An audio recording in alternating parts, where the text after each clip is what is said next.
This entire proceeding is rigged, and you know it. Your honor is nothing but a sham. There was a man who walked into a courtroom in Providence like he owned the place. And the thing is, for the first 20 minutes, he almost got away with it. But there was something buried in the evidence, something in the record that was about to change everything. And by the time it came out, nothing in that room would ever feel the same. I am Frederick. I cover courtroom stories that most people never hear about, the ones where ordinary proceedings turn into something much bigger than anyone expected. Stick around. And if you enjoy stories like this one, go ahead and hit that like button right now. It takes 1 second and it helps this channel grow. So here is what happened. It was a Thursday afternoon in Providence Municipal Court, the kind of setting most people picture when they think about minor legal matters. Quiet, bureaucratic, a place where people come in, settle their paperwork and leave. Nothing dramatic, nothing memorable. That was the expectation. But then the doors opened, and a man named Derek Thornton walked in, and the entire mood of the room shifted. Derek was 38 years old, a real estate agent, a successful one by most visible measures. He was wearing a Tom Ford three-piece suit, the kind that costs more than most people spend on a car payment. A Rolex Submariner sat on his wrist, and he made sure people noticed it. The way he gestured as he walked, his hands moved like the watch was part of the performance. He had a Bluetooth earpiece in his ear, blinking blue, and he was mid-conversation when he entered. He didn't pause. He didn't lower his voice. He walked straight through those doors talking about closing a deal, and he said it casually, like this court appearance was just another errand squeezed between meetings. He was holding a leather portfolio with a gold emblem that read $1 Million Club. BMW keys dangled from his finger, spinning as he moved toward the front of the room. He had parked his M5 in the judge's reserved parking spot. He didn't know yet, and honestly, even if he had known, you get the feeling it wouldn't have changed a single thing about how he carried himself. Frederick here, and I want to be honest with you. Watching someone enter a room with that level of confidence, there is a part of you that almost respects it. Almost. But confidence and awareness are two very different things, and Derek Thornton was running on one while completely lacking the other. The bailiff called his name. Derek Michael Thornton, case number 2025 TF 9234. Derek held up one finger, a wait gesture, still finishing his phone conversation. He told whoever was on the other end to make it happen, that the client was waiting. Then he tapped the earpiece, turned to the bench and smiled. He told the judge he was sorry, that $1 million deals don't wait. He actually winked at the gallery while he said it. The judge presiding that day was Judge Frank Caprio, a man who had spent 37 years on that bench in Providence. Someone who had seen every kind of defendant walk through that courtroom, every excuse, every attitude, every version of someone trying to talk their way out of something. Judge Caprio looked up from his paperwork with the kind of patient expression that only comes from decades of experience, and he asked Derek to put his phone away. Derek did, slid it into his jacket with a little flourish, like he was doing the judge a favour. Then he leaned against the podium, one hand in his pocket, completely at ease. This was a man who had talked his way out of tight spots before, or at least that was what he believed. The charges were straightforward. 3 separate red light violations over a 14-day period, all caught on traffic cameras, all while Derek was using his phone. When the judge laid that out, Derek didn't flinch. He actually started arguing about the traffic light timing at those intersections. He named the streets Hope and Angel, Thayer and Waterman, Westminster and Dorrance. He called the yellow lights too short. He used the word entrapment. He stood there in a courtroom and suggested that the city's traffic signals were designed to trick drivers like him. You could feel the room react to that. People shifting, a few uncomfortable glances. An older woman in the third row shook her head, and Derek either didn't notice or didn't care. Judge Caprio responded calmly. He explained that traffic light timing is set by the Department of Transportation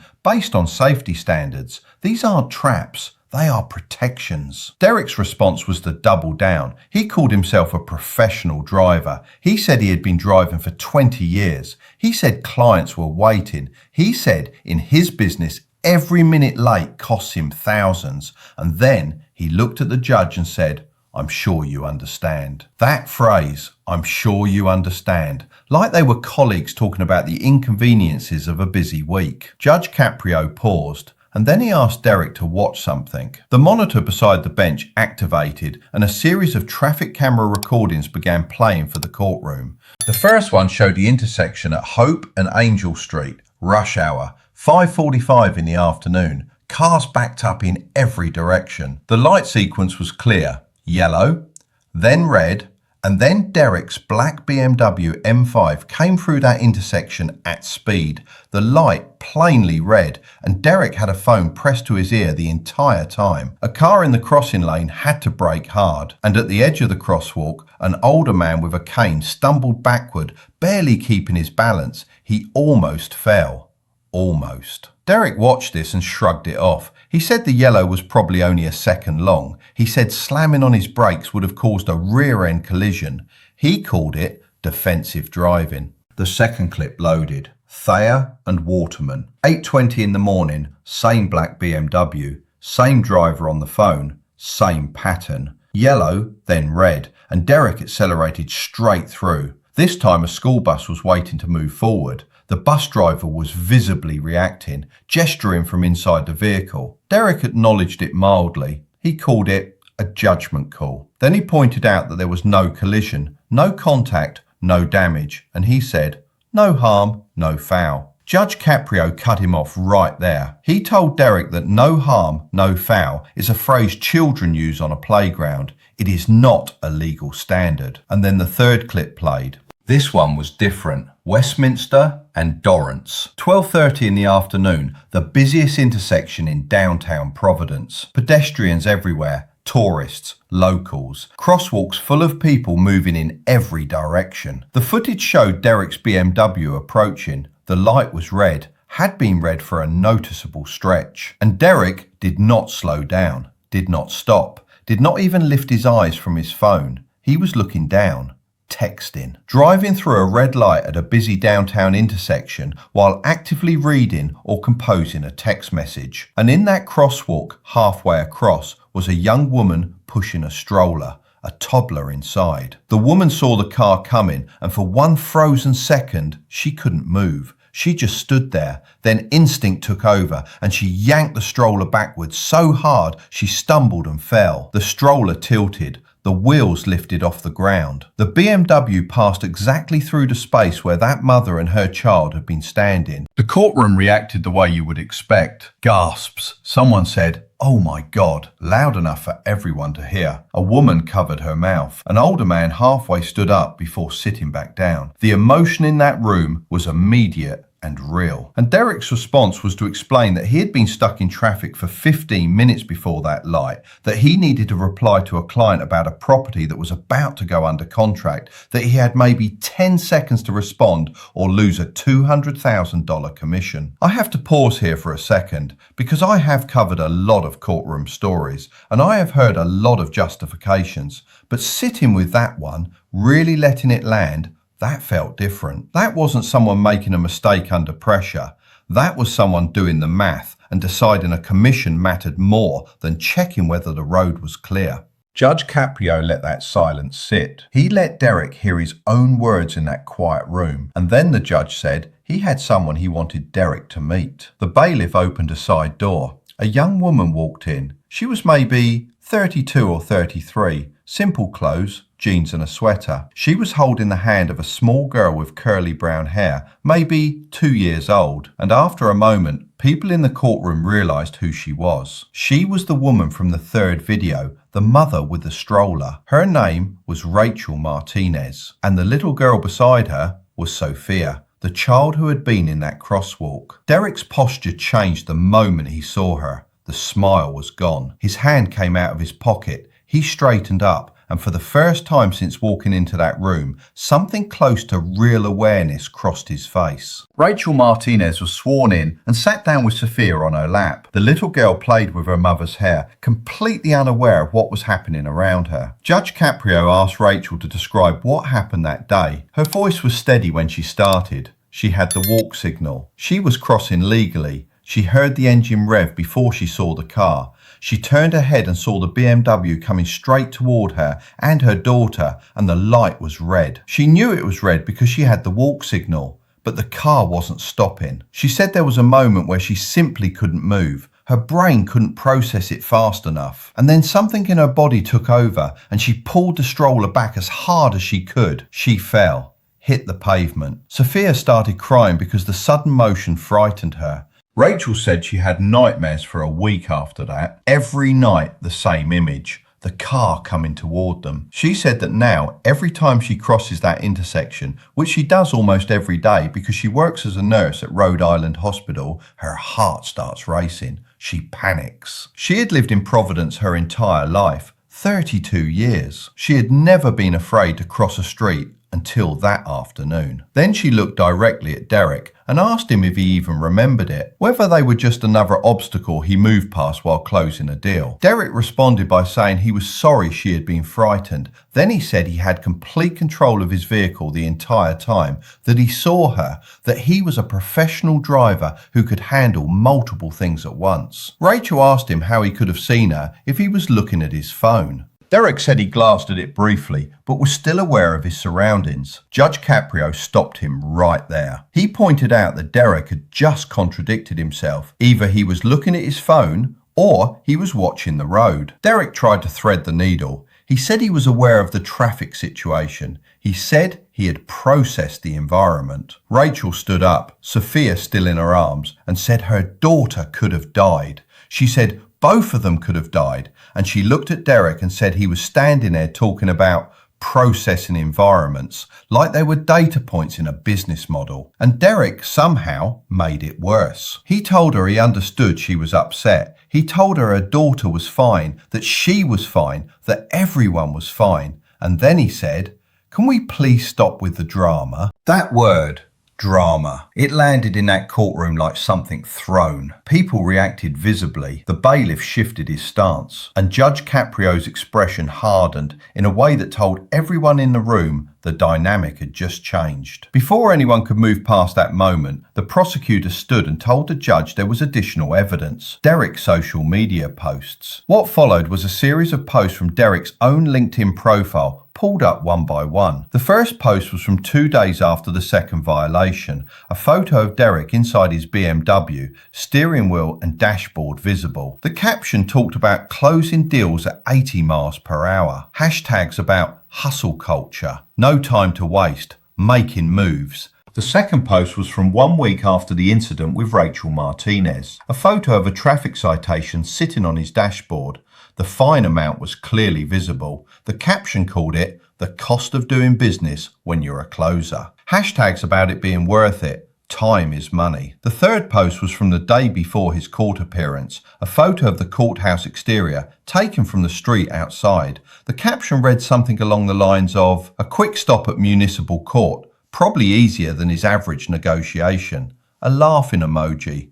Just another day. Derek tried to explain each one. He talked about personal branding, aspirational content. He said nobody takes social media posts literally. He said it was about the mindset, the drive, the way real estate professionals communicate. Judge Caprio looked at him and said something that cut through all of it.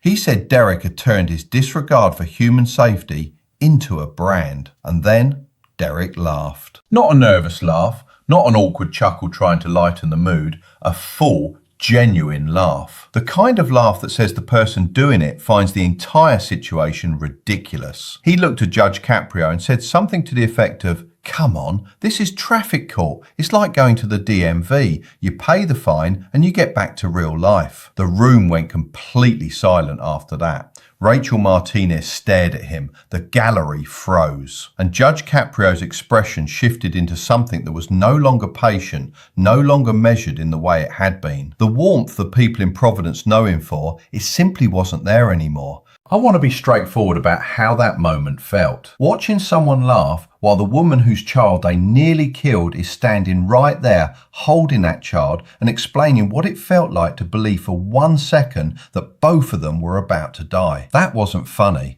That wasn't charm. That was something else entirely, and everyone in that room knew it. Judge Caprio stood up, and when Judge Caprio stands, People in that courtroom pay attention. He told Derek that in 37 years on that bench, he had rarely seen someone laugh at the legal process while their victim stood 10 feet away holding a child they nearly killed. Derek tried to say he wasn't laughing at Rachel. The judge didn't let him finish. What followed was a reckoning.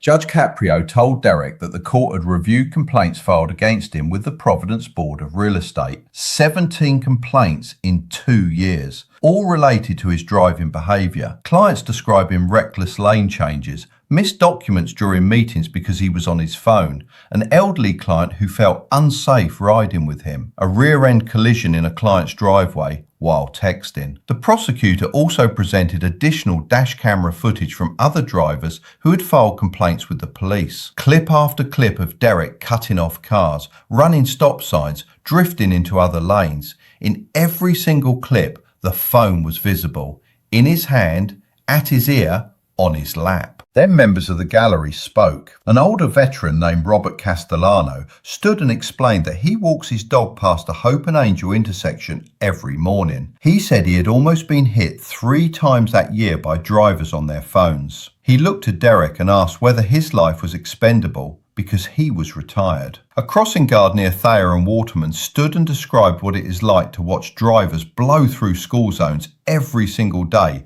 while staring at their phones. And then a younger woman stood up. She was crying before she even started talking. She told the courtroom that her 14-year-old son had been killed 3 years ago by a distracted driver who was on a conference call. The driver ran a red light. Her son was riding his bike home from school. The driver received a fine and traffic school. Her son was buried. She looked at Derek and said that every time she sees someone laugh about traffic violations, she sees the man who killed her boy. The room was heavy after that. Derek was no longer the man who had walked in an hour earlier. Judge Caprio surveyed the courtroom, looked back at Derek and began laying out the consequences. The fines totaled $4,750 plus court cost, bringing the sum to just over $5,000. His driver's license was suspended for 90 days, effective immediately. He had to hand it over to the bailiff before leaving the building. He was ordered to complete 40 hours of victim impact panels, 200 hours of community service, specifically serving as a crossing guard assistant at elementary schools across Providence, 18 months of probation. Any traffic violation during that period meant 30 days in county jail. He was required to write a handwritten letter of apology to Rachel Martinez, one that the court would review before it was delivered, and his BMW M5 was impounded for the entire duration of his license suspension. Derek asked how he was supposed to run his business without a car. Judge Caprio told him he should have considered that before treating traffic laws like obstacles to productivity. When it was over, Derek stood at the podium and handed his license to the bailiff with shaking hands. His phone rang. For the first time that day, he didn't answer it. Rachel Martinez walked past him on her way out, Sophia beside her. Derek said he was sorry. Rachel told him to say that to the families at the victim impact panels. She said she wasn't sure she believed him yet. 3 months later, Derek came back to court for a probation check-in. He arrived by rideshare. He had completed 60 hours of community service and attended 8 victim impact panels. His real estate firm had placed him on probationary status. Several clients had moved to other agents after the news coverage. He had lost his place in the $1 Million Club. His social media had gone quiet. At one of the victim impact panels, he reportedly wept when a father described finding his teenage daughter dead at an intersection, killed by a driver who had been sending a work email. His first 2 drafts of the apology letter to Rachel were rejected by the court, too focused on his own consequences. The third version, the one that was approved, focused entirely on her experience and on what he had done. Rachel later said it felt sincere. 6 months after the court date, they met in person. He brought flowers. She accepted the apology. They did not become friends, but Rachel told people afterward that she believed he had changed, or at least that he had begun to. Derek eventually went back to real estate. His business recovered, slowly, but he became someone different in how he carried himself. He started speaking at industry events about professional responsibility. He advocated publicly for hands-free driving laws. Whether that was genuine transformation or simply a man who had learnt what it cost to get caught,